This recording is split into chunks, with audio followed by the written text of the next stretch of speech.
വീട് പണി പകുതിയിൽ നിന്ന് പോകുന്നതിൻ്റെ ഫെങ്ഷി കാരണങ്ങൾ അല്ലെങ്കിൽ വാസ്തു കാരണങ്ങൾ എന്തൊക്കെയാണെന്നുള്ളതാണ് ഇന്നത്തെ നമ്മുടെ ടോപ്പിക്ക്.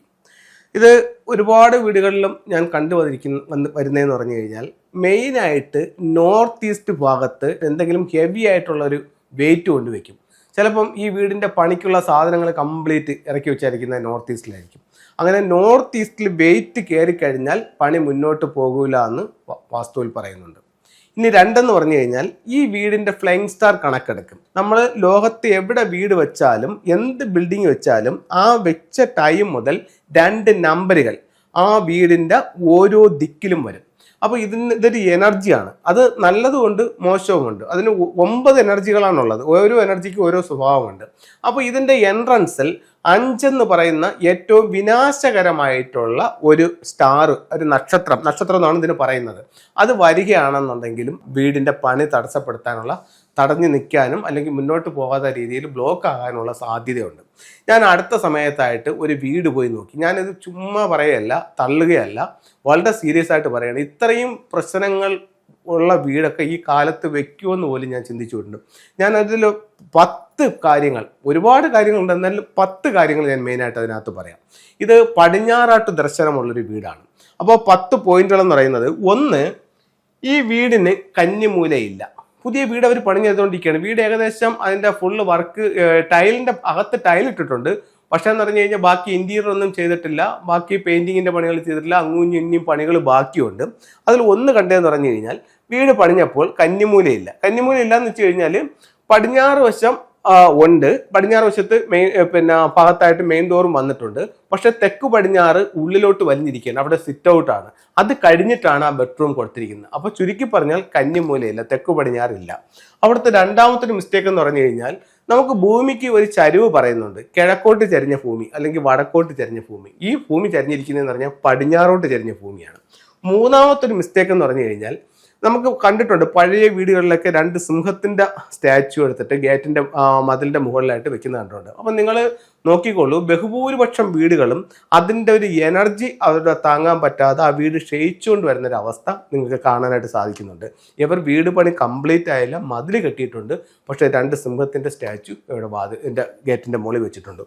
അടുത്ത 4ാമത്തെ പ്രശ്നം, ആ ഗേറ്റ് നമ്മൾ സാധാരണ എങ്ങോട്ടാണ് തുറക്കുന്നത്? ചെന്നിട്ട് അകത്തോട്ടാണ് തുറക്കുന്നത്. ഇതിൻ്റെ ഗേറ്റിനെ സംബന്ധിച്ചിടത്തോളം ഇവർ ഗേറ്റ് പുറത്തോട്ടാണ് തുറക്കുന്നത്. അപ്പോൾ പുറത്തോട്ടല്ല, ഒരു ഡോറായാലും ഗേറ്റ് ആയാലും ഉള്ളിലേക്കാണ് തുറക്കേണ്ടത്. അവ 4ാമത്തെ പ്രോബ്ലം. 5ാമത്തെ പ്രോബ്ലം എന്ന് പറയുന്നത്, വീട് സ്ക്വയറോ റെക്ടാങ്കിൾ ഷേപ്പിലോ എടുക്കുമ്പോൾ വടക്ക് പടിഞ്ഞാറ് പറയുന്ന നോർത്ത് വെസ്റ്റ് കോർണർ ഇല്ലാതെയാണ് ഈ വീട് നിർമ്മിച്ചിരിക്കുന്നത്. അടുത്തത് 6ാമത്തത്, വസ്തുവിന്റെ വടക്ക് കിഴക്ക് ഭാഗത്ത്, എനിക്ക് തോന്നുന്നു ഇതിനകത്ത് നേരത്തെ ഒരു പഴയ കെട്ടിടം നിൽപ്പുണ്ടായിരുന്നു തോന്നുന്നു. ഈ കെട്ടിടം കംപ്ലീറ്റ് പൊളിച്ച് ഈ വേസ്റ്റ് എല്ലാം കൂടെ കൊണ്ടിട്ടാകുന്ന, കല്ലും സിമെന്റും എല്ലാം കൂടെ കൊണ്ടിട്ടാകുന്നത് ഈ വസ്തുവിന്റെ വടക്ക് കിഴക്ക് ഭാഗത്താണ്. ആ വലിയൊരു കൂന പോലെ അത് കിടക്കുന്ന ഒരു 3-4 ലോഡ് സാധനം അതുണ്ട്. അടുത്തത് 6ാമത്തത്, ഈ വീടിന്റെ തെക്ക് കിഴക്ക് ഭാഗത്ത് ഇവരൊരു ഔട്ട് ഹൗസ് നിർമ്മിച്ചിട്ട് അതിനകത്തൊരു ടോയ്ലറ്റ് ചെയ്തിട്ടുണ്ട്. അത്. അടുത്തത്, ഇതിൻ്റെ വീടിൻ്റെ കിഴക്ക് ഭാഗം പൂർണ്ണമായും മിസ്സിംഗ് ആണ്. അടുത്ത 9ാമത്തെ പോയിന്റ് എന്ന് പറയുന്നത്, ഗേറ്റിൻ്റെ സ്ഥാനം. അതായത് തെക്ക് പടിഞ്ഞാറോട്ട് ദർശനമുള്ള വീടാണെന്ന് ഞാൻ പറഞ്ഞല്ലോ. തെക്ക് പടിഞ്ഞാറ് നിന്നും വടക്ക് പടിഞ്ഞാറ് വരെയുള്ള നീളമെടുത്ത് അതിൻ്റെ പകുതിയിൽ നിന്നും വടക്ക് പടിഞ്ഞാറിലേക്കാണ് ഗേറ്റ് വരേണ്ടത്. ഇതെൻ്റെ പകുതിയിൽ നിന്നും തെക്ക് പടിഞ്ഞാറിലേക്കാണ് ഗേറ്റ് നിൽക്കുന്നത്. അടുത്തത് 10ാമത്തത്, ഇത് എല്ലാത്തിനും ഉപരി ഈ തെക്ക് പടിഞ്ഞാറ് എന്ന് പറയുന്ന 45 ഡിഗ്രിക്കകത്താണ് എൻ്റെ എൻട്രൻസ് വന്നിരിക്കുന്നത്. അവർ കരുതിയിരിക്കുന്നത് വെസ്റ്റിലാണ് എൻട്രൻസ് എന്നാണ്. യഥാർത്ഥത്തിൽ തെക്ക് പടിഞ്ഞാറ് 45 ഡിഗ്രിയിലാണ് എൻട്രൻസ് നിൽക്കുന്നത്. അവിടെ നിൽക്കുന്ന സ്റ്റാർ എന്ന് പറയുന്നത് 5 ആണ്. ടോട്ടൽ ലോസാണ്. അപ്പോൾ എത്ര ഭീകരമായിട്ടാണ് ആ വീടിൻ്റെ ഫെങ്ഷുയിലെ അല്ലെങ്കിൽ വാസ്തുവിലെ പ്രശ്നങ്ങൾ നിൽക്കുന്നതെന്ന് മനസ്സിലാക്കുക. വീട് പണി എനിക്ക് തോന്നുന്നു ഒരു 3500ഓളം സ്ക്വയർ ഫീറ്റോ അതിൽ കൂടുതലോ ഉണ്ടെന്ന് തോന്നുന്നു. പക്ഷേ വീട് പണി സ്റ്റക്കായിട്ട് നിൽക്കുകയാണ്. ഒത്തിരി പൈസ അവരോട് ഇറക്കിയിട്ടുമുണ്ട്, ഒരുപാട് പൈസ അവരെ കയ്യിൽ നിന്ന് പോയിട്ടുമുണ്ട്. ഇതാണ് ആ വീടിൻ്റെ അവസ്ഥ. അപ്പോൾ നമ്മൾ എപ്പോഴും ഇത്തരം കാര്യങ്ങൾ വളരെയധികം ശ്രദ്ധിക്കണം. അപ്പോൾ ഇത്തരത്തിൽ എന്തെങ്കിലും പ്രശ്നങ്ങൾ നിങ്ങൾക്കുണ്ടെങ്കിൽ നല്ലൊരു ഫെങ്ഷി കൺസൾട്ടിനെ കാണിച്ചുകൊണ്ട് ഇതിനൊരു റെമഡി ഉണ്ടോ എന്ന് വെച്ചാൽ ഉറപ്പായിട്ടും ഉണ്ട്. പക്ഷേ ഒരുപാട് കാര്യങ്ങൾ നമ്മൾ പല സ്ഥലങ്ങളിലായിട്ട് പല രീതിയിൽ ചെയ്യേണ്ടതുണ്ട്. പക്ഷേ എല്ലാത്തിനും റെമഡിയുണ്ട്. ആ രീതിക്ക് നമുക്കതിനെ കറക്റ്റ് ചെയ്യാനായിട്ട് സാധിക്കുന്നതാണ്. നമുക്ക് ഫെങ്ഷുയുടെ ചില ടൂളുകളിലേക്ക് പോകാം. വളരെ പവർഫുൾ ആയിട്ടുള്ള ഒരു ടൂൾ എന്ന് പറയുന്നത് ഗോമതി ചക്രമാണ്.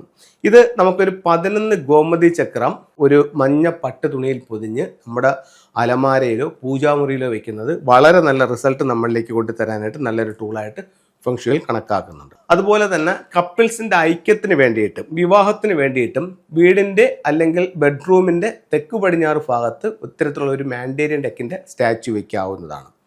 ഇനി നിങ്ങൾക്കൊരു ആഗ്രഹമുണ്ട്, അത് എത്രയും പെട്ടെന്ന് സാധിക്കാനായിട്ട് ഫെങ്ഷുയിൽ എന്തെങ്കിലും മാർഗ്ഗങ്ങളുണ്ടോ എന്ന് ചോദിച്ചു കഴിഞ്ഞാൽ ഇത്തരത്തിലുള്ള ഒരു മെറ്റൽ ടോട്ടോയ്സിനെ നമുക്ക് ഫെങ്ഷുയിലോട്ട് വാങ്ങിക്കാൻ പറ്റും.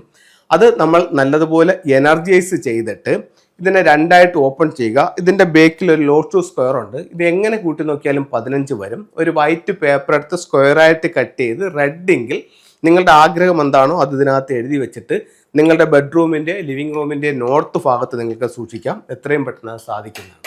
അപ്പോൾ എല്ലാവർക്കും എല്ലാ ഐശ്വര്യങ്ങളും ഉണ്ടാവട്ടെന്ന് പ്രാർത്ഥിച്ചുകൊണ്ട് നിർത്തുന്നു. നന്ദി, നമസ്തേ.